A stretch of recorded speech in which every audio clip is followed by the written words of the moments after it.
کئی دنوں سے اس ادھیڑ بن میں مبتلا ہوں کہ والد محترم کے بارے میں کچھ تحریر کروں۔ جب قلم تھامتا ہوں تو انگلیاں فگار اور دل ریزہ ریزہ محسوس ہوتا ہے۔ ذہن سے الفاظ پرواز کر جاتے ہیں۔ بابا کو مرحوم لکھتے ہوئے دل قابو میں نہیں رہتا۔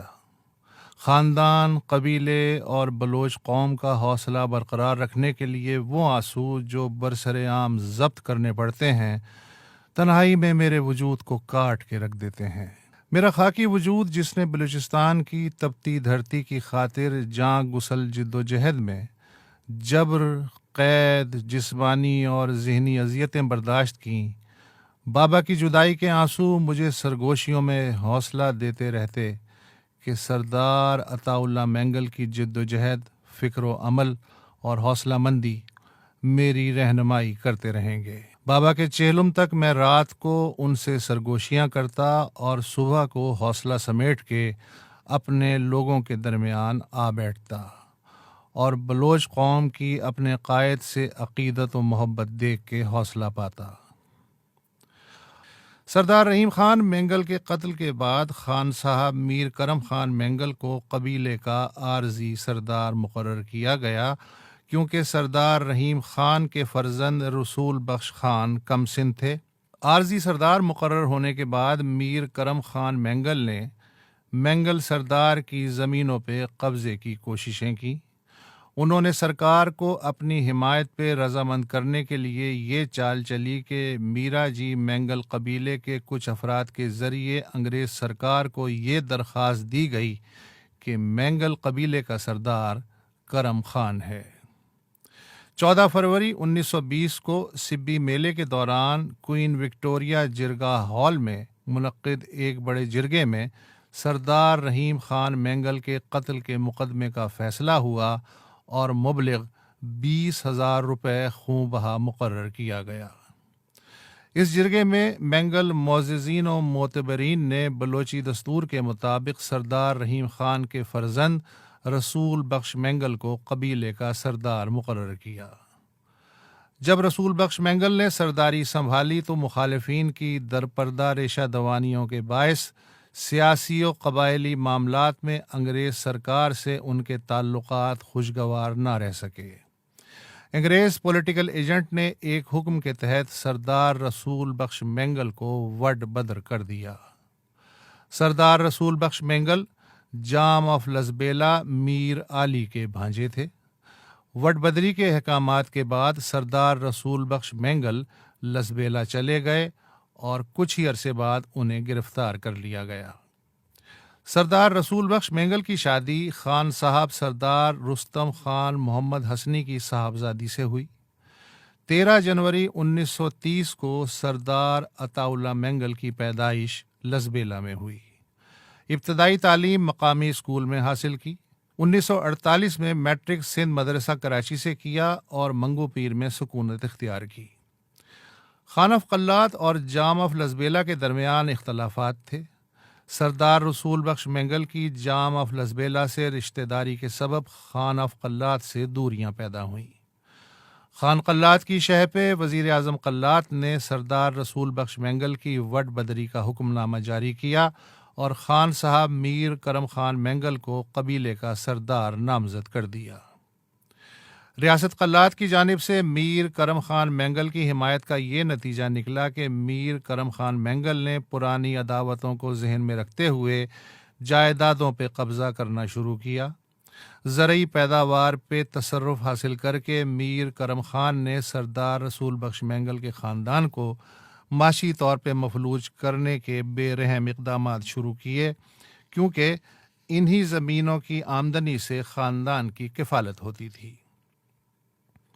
بابا جان سردار عطا اللہ مینگل تذکرہ کرتے تھے کہ انہوں نے اپنے والد سردار رسول بخش مینگل سے ایک بار دریافت کیا کہ آپ وڈ کیوں نہیں جاتے؟ انہوں نے کہا میرے وڈ جانے پہ پابندی ہے۔ اس پر سردار عطا اللہ خان نے کہا کہ اگر سرکار تا حیات وڈ جانے کی اجازت نہ دے تو کیا آپ نہیں جائیں گے؟ وہاں میر کرم خان مینگل نے تمام جائیداد قبضے میں لے کے ہماری آمدنی کے ذرائع پہ کنٹرول حاصل کر لیا ہے۔ اس طرح تو روز بروز ہماری مشکلات بڑھتی جائیں گی۔ میر کرم خان مینگل ہماری غیر موجودگی میں اور طاقتور ہو کے اپنی ریشہ دوانیوں سے قبیلے کی ہمدردیاں سمیٹنے کی کوششیں کرتا رہے گا۔ یوں مستقبل میں معاملات کو کنٹرول کرنا اور مشکل ہو جائے گا۔ سردار عطا اللہ مینگل نے اپنے والد کو کہا کہ سرکار نے آپ پہ پابندی لگائی ہے، میرے وٹ جانے پہ تو کوئی پابندی نہیں، آپ مجھے جانے کی اجازت دے دیں۔ اس پر سردار رسول بخش مینگل نے پوچھا کہ عطا اللہ، تم کبھی وٹ گئے ہو یا وہاں کسی مینگل معتبر کو جانتے ہو؟ سردار عطا اللہ مینگل نے کہا کہ آپ کی بات درست ہے، نہ تو میں کبھی وٹ گیا، نہ ہی وہاں کسی مینگل معتبر سے میرا براہ راست رابطہ ہے۔ سردار رسول بخش مینگل نے کہا تو بیٹے آپ کیسے وہاں پہنچ کے معاملات سنبھالو گے؟ خان صاحب کرم خان مینگل دیگر مخالفین کے ساتھ ساز باز کر کے تمہیں راستے سے ہٹانے میں کوئی تعامل نہیں کریں گے۔ سردار عطا اللہ خان نے اپنے والد سے پوچھا کہ بابا جان آپ کے کتنے بیٹے ہیں؟ سردار رسول بخش مینگل نے کہا کہ آپ، مہر اللہ اور ضیاء اللہ 3 بیٹے ہیں۔ اس پہ سردار عطا اللہ خان نے کہا کہ اگر میں سرداری لے کے واپس آیا تو ٹھیک، ورنہ آپ کے 2 بیٹے تو ہیں ہی۔ چنانچہ والد نے بادل نخواستہ انہیں وٹ جانے کی اجازت دے دی۔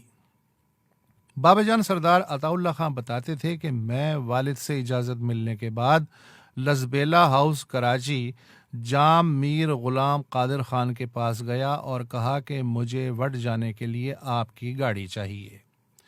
جام میر غلام قادر خان نے اسی وقت ایک گاڑی ڈرائیور سمیت میرے حوالے کی۔ میں منگو پیر اپنے گھر آیا۔ دوسرے دن الگ صبح براستہ درے جی سارونا پہنچ کے مینگل قوم کی ذیلی شاخوں کے معتبرین کو ساتھ لے کے وٹ روانہ ہوا۔ اس زمانے میں پختہ سڑکیں نہیں تھیں، ہم دشوار گزار راہوں سے سفر کرتے ہوئے دیگر مینگل رہائشیوں کے ہاں پڑاؤ کرتے کرتے 3 دن میں وٹ پہنچے۔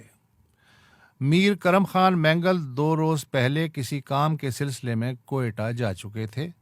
میں نے اپنے ساتھیوں کے ساتھ بغور حالات کا جائزہ لینا شروع کیا تو محسوس ہوا کہ ہماری غیر موجودگی کا فائدہ اٹھاتے ہوئے میر کرم خان مینگل نے قبیلے میں طاقت اور اثر و رسوخ بڑھا لیا ہے اور وٹ کے لوگ نگراں سردار کے خوف سے ہم سے ملاقات سے گریزاں ہیں۔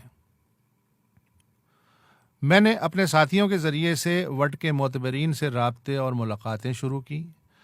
کچھ عرصے کے بعد مینگل افراد نے بھی آنا جانا شروع کیا۔ ان ملاقاتوں کو خان صاحب کرم خان مینگل نے اپنے لیے خطرہ محسوس کیا اور وزیر اعظم قلات سے ملاقات کر کے باور کرایا کہ عطا اللہ اپنے ساتھیوں سمیت ریاست کے خلاف بغاوت کے لیے مینگل قبیلے کو اکسا رہا ہے۔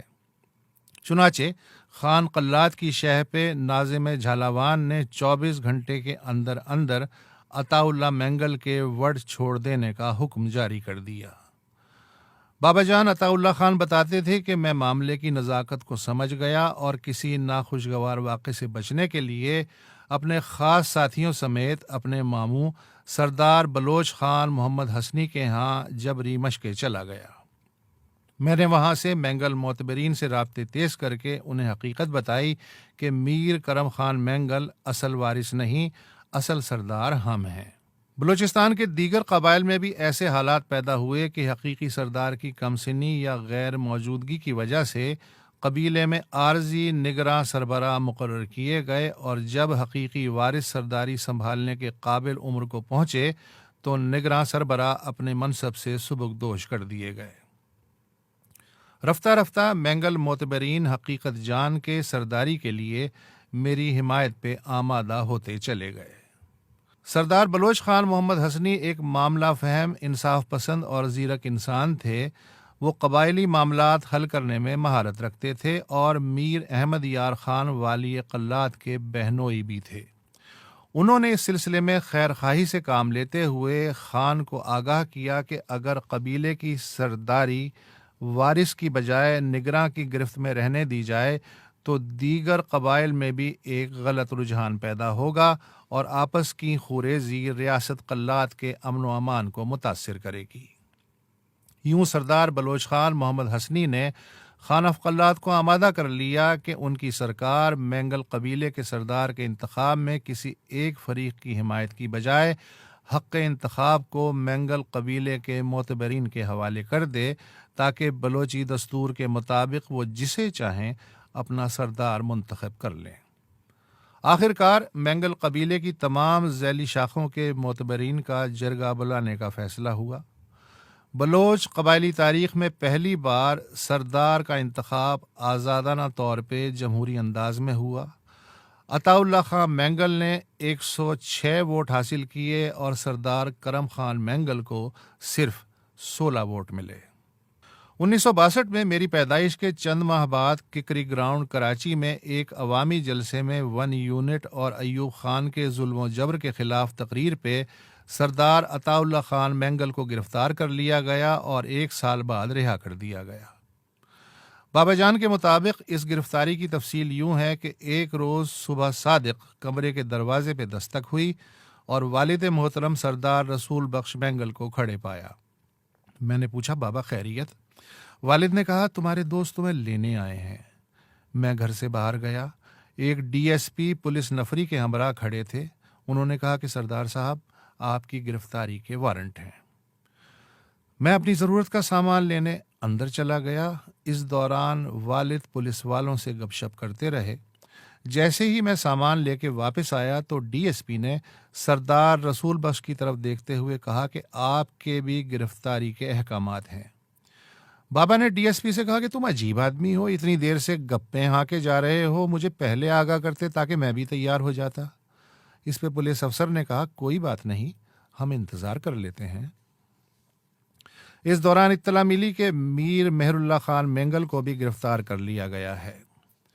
تھوڑی دیر میں سردار رسول بخش مینگل بھی تیار ہو کے آ گئے۔ باپ بیٹا پولیس ٹرک میں بیٹھے کراچی سے ہمیں براستہ حیدرآباد مچ کی سینٹرل جیل پہنچا دیا گیا۔ بابا نے بتایا کہ 5 برس کے دوران میں کبھی کراچی جیل میں رہا، کبھی حیدرآباد اور کبھی پنجاب کی مختلف جیلوں میں۔ 1968 میں رہائی نصیب ہوئی۔ میرے دادا نواب رسول بخش مینگل رہائی کے بعد کراچی آئے، لیکن بابا جان سردار عطا اللہ مینگل کوئٹہ چلے گئے اور بلوچستان کے مختلف علاقوں کا دورہ کرتے رہے۔ رہائی کے بعد جب پہلی مرتبہ اپنے گھر منگو پیر آئے تو مکان کو رنگ برنگی جھنڈیوں سے سجایا گیا۔ یہ موقع خاندان بھر کے لیے خوشی و مسرت کا دن تھا۔ جو ستم ایوبی دور میں دوران اسیری والد، دادا اور قبیلے کے 350 افراد کے ساتھ روا رکھا گیا، اس کی ایک طویل داستان ہے۔ نام نہاد سرداروں کے گٹھ جوڑ سے قدم قدم پہ ہمارے خاندان کے لیے رکاوٹوں کے پہاڑ کھڑے کیے گئے۔ بدمست حکمرانوں نے ذرائع آمدن پہ قبضہ کر لیا تاکہ مالی مشکلات کے ذریعے ہمیں جھکا سکیں، مگر ہمیشہ ان مصائب کو خندہ پیشانی سے برداشت کیا گیا۔ داروگیر کے ان ایام میں اکثر مہربان اور قبیلے کے افراد لازوال وفاداری نبھاتے ہوئے راشن اور دیگر ضروریات زندگی پہنچاتے رہے۔ ریاست اور حکمران اس ظلم و جبر سے سردار عطا اللہ مینگل کو قومی سیاسی جد و جہد سے دستبردار کرنا چاہتے تھے، مگر زیادتیوں کے رد عمل میں بابا جان کا حوصلہ اور قومی جد و جہد کی سیاست و فکر عوام میں اور زیادہ اثر پیدا کرنے لگی۔ 1962 میں گرفتاری اور 5 سال کی اسیری کے زمانے میں موقع پرست افراد ہمارے گھر کے قریب سے گزرنے سے بھی کتراتے تھے کہ کہیں حکومت تک ان کی خبر نہ پہنچ جائے۔ 1971 سے 1973 تک کی ہنگامہ خیز کہانی۔ بلوچستان میں سیاسی سرگرمیوں پہ زیادہ توجہ دینے کے لیے ہم کراچی سے وڈ منتقل ہوئے۔ میرے لیے گاؤں جانا خوشی کی بات تھی۔ کراچی کی تیز رفتار مشینی زندگی، کنکریٹ کا جنگل، دھواں اگلتی گاڑیوں کا شور، اس کے برعکس بلوچستان کے سر بفلک پہاڑ، سبک خرام پہاڑی چشموں کا ترنم، خوبصورت کھیت، گھنے درخت، صبح کاذب کے وقت پرندوں کی دل نشیں آواز فطرت سے زیادہ ہم آہنگ تھے۔ کراچی کی خود میں گم زندگی اور بیگانگی کے مقابلے میں گاؤں کے بزرگوں کی صحبت اور سرد زمستانی راتوں میں بہادری کے قصے، انگریزوں کے خلاف جد و جہد کی کہانیاں رگوں میں زندگی بن کے دوڑتی تھیں۔ وڈاتے ہوئے ہمارے قافلے کی ایک گاڑی کو حادثہ پیش آیا، جس کے باعث ہمیں زخمیوں کو لے کے واپس کراچی آنا پڑا۔ دوسری طرف بابا جان کی سیاسی جد و جہد، بیانات اور تقاریر نے جابر حکمرانوں کو حواس باختہ کر دیا۔ 1970 کے انتخابات پاکستان کی تاریخ کے شاید اب تک کے سب سے شفاف انتخابات تھے۔ ان میں نیشنل عوامی پارٹی نیب نے جھونپڑی کے انتخابی نشان پہ حصہ لیا اور بلوچستان میں شاندار کامیابی حاصل کی۔ یوں پہلی حقیقی قوم پرست صوبائی حکومت تشکیل پائی۔ سردار عطا اللہ خان مینگل وزیر اعلیٰ اور میر غوث بخش بزنجو گورنر بنے، مگر وفاق اور طاقتور اداروں کو یہ قبول نہیں تھا۔ پہلے دن سے ہی وفاقی وزیر داخلہ خان عبد القیوم خان کی سازشوں نے بلوچستان حکومت کے لیے مسائل پیدا کیے۔ لسبیلا میں جام صاحب کی ہدایت پہ ٹیلی فون تاریں کاٹ کے یہ تاثر دینے کی کوشش کی گئی کہ یہ حرکت نیب کے کارکنوں نے کی ہے۔ سردار عطا اللہ خان مینگل نے وزیر داخلہ سے فورس طلب کی، مگر نفری مہیا نہیں کی گئی۔ مجبوراً سردار عطا اللہ خان مینگل دیہی محافظ فورس لے کے بیلا پہنچے۔ اس پہ وفاقی وزیر داخلہ نے لاہور اور کراچی کے اخباروں کے ذریعے بیانات دیے کہ سردار عطا اللہ خان مینگل نے لسبیلا پہ لشکر کشی کی ہے۔ دوسری جانب اپوزیشن لیڈر نواب غوث بخش رئیسانی نے پٹ فیڈر میں امن و امان کا مسئلہ پیدا کر دیا۔ بلوچستان اسمبلی واحد صوبائی اسمبلی تھی جس میں ایک طاقتور قبائلی سردار وزیر اعلیٰ نے بطور قائد ایوان 21 جون 1972 کو قرارداد پیش کی کہ سرداری نظام اور والیان ریاست کی مراعات ختم کر دی جائیں۔ قرارداد کی سب سے زیادہ مخالفت جام آف لسبیلا میر غلام قادر خان اور نواب غوث بخش رئیسانی نے کی۔ چاہیے تو یہ تھا کہ سرکار جو ہمیشہ بلوچ قوم اور صوبے کے مسائل کا ذمہ دار سرداروں کو ٹھہراتی ہے، وہ اس قرارداد کی منظوری میں اسمبلی کی مدد کرتی تاکہ یہ مسئلہ ہمیشہ کے لیے حل ہو جاتا، مگر ایسا نہیں ہوا۔ اس کے علاوہ بلوچستان اسمبلی واحد صوبائی اسمبلی تھی جس نے اردو کو سرکاری زبان قرار دیا۔ افسوس کہ گزری نصف صدی میں کوئی بھی اسمبلی اردو کو سرکاری زبان کے طور پہ رائج کرنے میں ناکام رہی۔ بلوچستان اسمبلی کی قراردادوں کو نافذ کرنے کی بجائے صوبائی حکومت کو ہی 9 ماہ بعد برطرف کر کے تمام قیادت کو پابند سلاسل کر کے حیدرآباد سازش کیس کے نام پہ غداری کا مقدمہ چلایا گیا۔ مجموعی طور پہ 13 سال کی جلا وطنی اور 11 برس کی قید نے بابا جان کو ہم سے دور رکھا۔ عمر کا وہ حصہ جب کوئی بھی باپ اپنے بچے کو پہلی بار بولتے اور بچے کا پہلا لڑکھڑاتا قدم اٹھتے دیکھ کے اپنے سینے سے لگاتا ہے، ریاستی قید و بند نے باپ کی شفقت کے یہ حسین لمحے بھی ہم سے چھین لیے۔ آج بھی جب میں کسی بچے کو باپ کے کندھے پہ دیکھتا ہوں تو اپنی محرومیوں کا شدت سے احساس ہوتا ہے۔ آج بھی مشق ستم جاری ہے اور ہزاروں بلوچ نوجوان اذیتوں سے دوچار ہیں۔ کہیں باپ غائب ہیں تو کہیں لاڈلے بھائی اور ان کی بہنیں بغیر آنچل کے سڑکوں پہ پولیس کے ڈنڈے کھا رہی ہیں۔ وہ معصوم بچے جن کے گلے میں بستہ اور ہاتھ میں قلم ہونا چاہیے، سڑکوں پہ تپتی دھوپ میں بیٹھے اپنے پیاروں کی واپسی کے منتظر ہیں۔ صرف میں ہی بچپن میں اپنے باپ کی محبت سے محروم نہیں ہوا، بلکہ بلوچستان کے ہر گاؤں اور شہر میں کوئی بہن اپنے جوان بھائی کے انتظار میں ہے اور کسی بیٹی کی 1 دہائی سے اپنے شفیق باپ کی بازیابی کی کوششوں میں آنکھیں پتھرا گئی ہیں۔ ظلم اور جبر کا سلسلہ 7 دہائیوں بعد ختم ہونے کی بجائے اور شدت اختیار کر گیا ہے۔ حیدرآباد سازش کیس سے رہائی کے بعد بابا جان سردار عطا اللہ خان مینگل 1979 میں لندن چلے گئے۔ کچھ عرصے بعد ہمیں بھی وہاں بلا لیا۔ تب میری عمر 17 برس تھی جب بابا کے ساتھ سکون سے بیٹھنے کے لمحات میسر آئے۔ 7 برس بابا جان کے ساتھ رہ کے مجھے بہت کچھ سیکھنے کا موقع ملا اور کئی نئے حقائق میرے علم میں آئے۔ اس دوران سیاسی معاملات میں ورلڈ بلوچ آرگنائزیشن اور سندھی بلوچ فرنٹ کی تشکیل اور دیگر سرگرمیوں میں دلچسپی لینا شروع کی۔ وطن کی مٹی سے دور جلا وطنی کے کرب کو ہم نے سیاسی جدوجہد سے سہنے کا وسیلہ بنا لیا۔ انگلستان کی بظاہر چمکتی دنیا میں گوری نسل پرستی کو بڑے قریب سے دیکھا۔ کبھی نسل پرست پتھر پھینک کے گھر کے شیشے توڑ ڈالتے اور کبھی پیٹرول بم پھینک کے خوف زدہ کرنے کی کوشش کرتے۔ والد صاحب کے سخت اصولی موقف کے باعث ہمارے خاندان اور قبیلے کو شدید تکالیف کا سامنا کرنا پڑا، مگر انہوں نے کبھی موقع پرستی کا مظاہرہ نہیں کیا، اپنے وطن اور قوم کے لیے قید و بند کی صعوبتیں برداشت کرتے رہے۔ ایک بار میرے کالج کے ایک استاد نے مجھے والد کے ہمراہ کھانے پہ بلایا، وہاں بلوچستان کی سیاست پہ کھل کے بات ہوئی۔ اس موقع پہ میں نے پہلی بار بابا کی موجودگی میں کھل کے سیاست پہ بات کی، اس سے پہلے میں حد ادب میں ہمیشہ خاموش ہی بیٹھا رہتا تھا۔ 1987 میں جب سندھی بلوچ پشتون فرنٹ نے ملک گیر سیاسی سرگرمیوں کا آغاز کیا تو مجھے والد صاحب نے ذمہ داری دی کہ آپ پاکستان جا کے باقاعدہ سیاسی سرگرمیوں کا حصہ بنے۔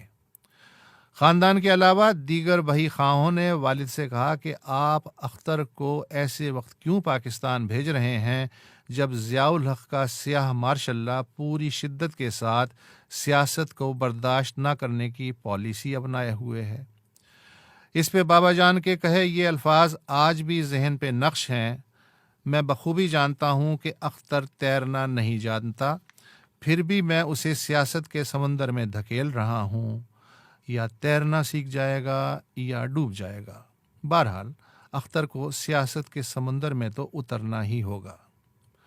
آج میں آگ کے ایسے سمندر میں ہوں جہاں سیاست اور جمہوری رویہ بھی قابل قبول نہیں۔ جب کبھی بابا جان میری عوامی یا اسمبلی کی تقریر سنتے تو کہتے کہ آپ نے بہت اچھی مگر سخت تقریر کی، یہ تلخ حقائق حکمرانوں کے کان سننے کے بالکل بھی عادی نہیں۔ وطن اور قوم کے حقوق کے لیے بات کرنا یہاں ایسے ہے جیسے آپ نے سیاہ مار کی دم پہ پاؤں رکھ دیا۔ یہ آپ کو برداشت نہیں کریں گے، آپ محتاط رہیں۔ بابا جان کو میں یاد دلاتا کہ آپ ہی کی سیاسی تربیت ہے کہ جرأت اظہار اور حق گوئی پہ ہرگز سمجھوتا نہ کرنا۔ میں نے ایک بار والد صاحب سے پوچھا کہ آپ نے اپنی اصولی سیاست کے باعث اپنے لخت جگر کھوئے ہیں۔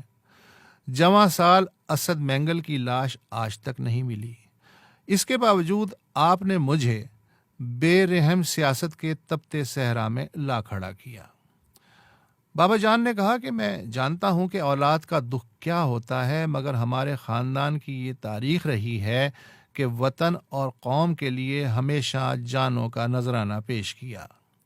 چاہے 13 نومبر 1839 کو ریاست قلات میں خان مہراب خان شہید کی انگریزوں سے جنگ ہو، جب انگریز قلات پہ حملہ آور ہوئے تو خان مہراب خان کے ہمراہ میر ولی محمد مینگل تلوار بدست لڑتے ہوئے دیگر ساتھیوں سمیت شہادت پا گئے۔ برصغیر میں 550 سے زائد ریاستوں میں کسی بھی ریاست کے حکمران کی انگریزوں کے خلاف یہ پہلی قومی مزاحمت تھی۔ پھر نورا مینگل اور سردار نور الدین مینگل نے 1916 میں بھی انگریزوں کے خلاف اپنے ساتھیوں سمیت مزاحمتی جنگ لڑی۔ میں تنہائی میں کبھی کبھار سوچتا کہ اگر مجھے کچھ ہوا تو بابا جان یہ صدمہ کیسے سہ پائیں گے، جنہوں نے اپنے 2 بیٹے اپنے سامنے کھو دیے۔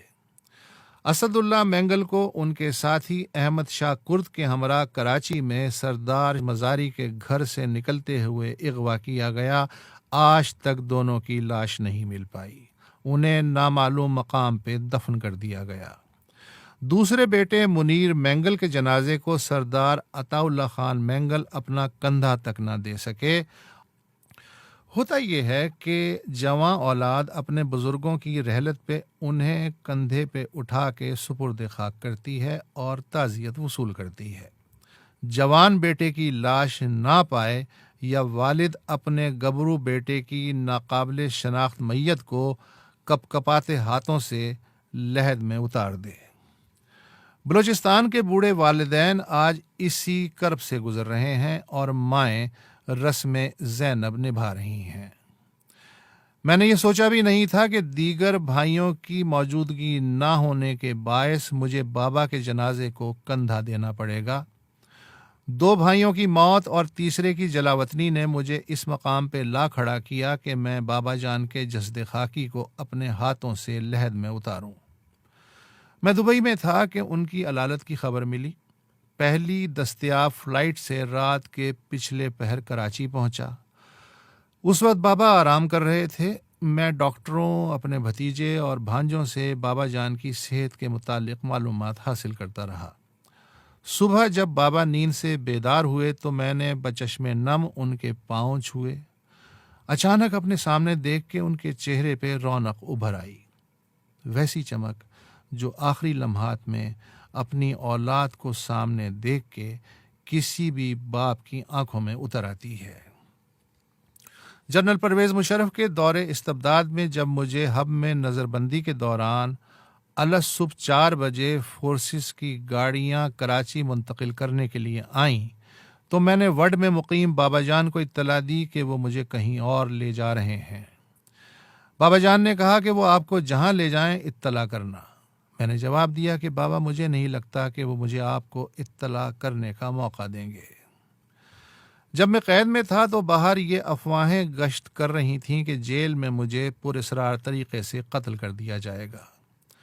ان افواہوں کے بارے میں کسی صحافی نے جب سردار عطا اللہ مینگل سے سوال کیا تو بابا جان نے بلا کسی تردد و خوف برجستہ کہا، اختر اتنا خوش قسمت نہیں کہ اپنے بزرگوں کی طرح شہادت پائے۔ اگر ایسا ہوا تو بلوچستان کی چٹانی مٹی کے اس بوڑھے میں ابھی اتنی طاقت اور حوصلہ ہے کہ وہ اختر کے جنازے کو قبرستان لے جا کے اپنے ہاتھوں سے لحد میں اتار سکے۔ میں نے والد صاحب کو بمشکل راضی کر کے گھر سے اسپتال منتقل کیا، مگر ہر لمحہ بابا جان کی حالت بگڑتی جا رہی تھی۔ بابا کسی کو ہاتھ پہ بوسہ دینے کی اجازت نہیں دیتے تھے اور جھک کے پیر چھونے کو تو سخت ناپسند کرتے تھے۔ وہ کہتے تھے کہ میں کوئی مقدس ہستی نہیں کہ لوگ میرے پیر چھوئیں۔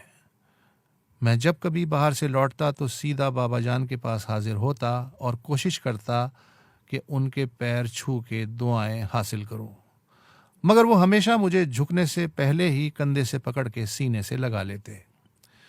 جب وہ اسپتال میں تھے تو روز ان کے ماتھے اور دست شفقت پہ بوسہ دے کے بچپن کی محرومیوں کا ازالہ کرنے کی کوشش کرتا۔ میں جتنا بابا کے قریب ہو رہا تھا، بابا ہر سانس کے ساتھ اتنے ہی دور ہوتے جا رہے تھے۔ 2 ستمبر 2021 کو عمر کی نقدی ختم ہوئی۔ بابا جان اپنے لخت جگر اسد اللہ مینگل کی نصف صدی کی جدائی کا زخم دل میں لیے ہمیں چھوڑ کے اسی بیٹے کے پاس چلے گئے۔ یتیم سگ بلوچستان انا سردار تھا اللہ، اوڑ کے اوغ کے بلوچ افغان انا سردار تھا اللہ۔ اینو غمگین جالاوان، اینو غمگین ساراوان، اینو غمگین جالاوان، اینو غمگین ساراوان،